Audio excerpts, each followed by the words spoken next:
দেখবেন বাংলাদেশে এখন একটা অস্থিরতা চলছে। যেভাবে দেখেন রাজনৈতিক অস্থিরতা, প্রশাসনিক অস্থিরতা, সামাজিকভাবে দেখেন সব কিছুতে একটা অস্থিরতা চলছে। এই অস্থিরতা থেকে একমাত্র মুক্তির উপায় হচ্ছে একটি ফ্রি ফেয়ার নির্বাচন।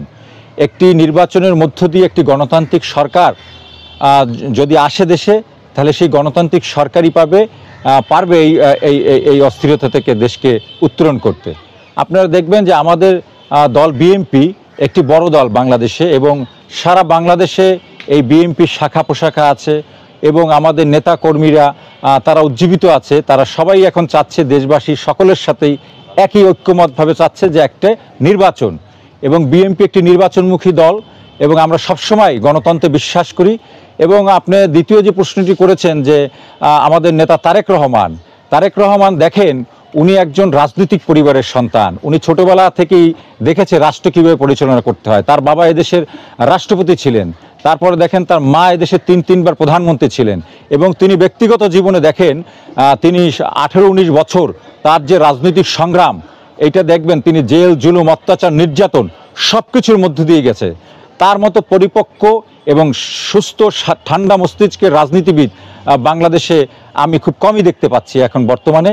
এবং তার যে রাজনৈতিক প্রজ্ঞা, আপনি দেখবেন যে তারেক রহমানের যে রাজনৈতিক প্রজ্ঞা সবার মনকে জয় করেছে। বর্তমান দেখবেন আমাদের নেত্রী, দেশনেত্রী বেগম খালেদা জিয়াও তিনি জনপ্রিয়তার তুঙ্গে আছেন বর্তমানে বাংলাদেশে এবং সারা বিশ্বে। এবং তারেক রহমানকেও দেখবেন যে তিনি সুশৃঙ্খলভাবে আমাদের জাতীয় দল বিএনপিকে কিভাবে একটি চেইন অফ কমান্ডের মধ্যে আনছেন। এবং আমরা দেখেন যে এই অস্থিরতার মধ্যেও বিএনপি সহনশীলভাবে দেশ এবং জাতির পাশে থেকে সকল ধরনের অস্থিরতাকে দূরীকরণের জন্য যত ধরনের কর্মকাণ্ড করা দরকার তা বিএনপি নিরলসভাবে করে যাচ্ছে। এবং আমাদের সর্বশেষ এবং একটাই উদ্দেশ্য হচ্ছে বাংলাদেশে একটি ফ্রি ফেয়ার এবং সুন্দর নির্বাচন, যে নির্বাচনের মধ্য দিয়ে মানুষ তার ভোটাধিকার প্রয়োগ করতে পারবে এবং একটি গণতান্ত্রিক সরকার প্রতিষ্ঠিত হবে, এবং সেই গণতান্ত্রিক সরকারই আমাদের দেশ সুষ্ঠু সুন্দরভাবে পরিচালনা করতে পারবে। আসলে দেখেন, যাদের জনপ্রিয়তা নাই, যাদের জনগণ চায় না, তারাই দেখবেন বিকল্প পদ্ধতিতে যায়। এই যে পিআর পদ্ধতি, এই যে এখন বলছে যে ভোট হবে, এগুলোতে শুধু এগুলি করে। একটি জাতীয় নির্বাচন হবে, মানুষ ভোট দেবে তার পছন্দের প্রার্থীকে।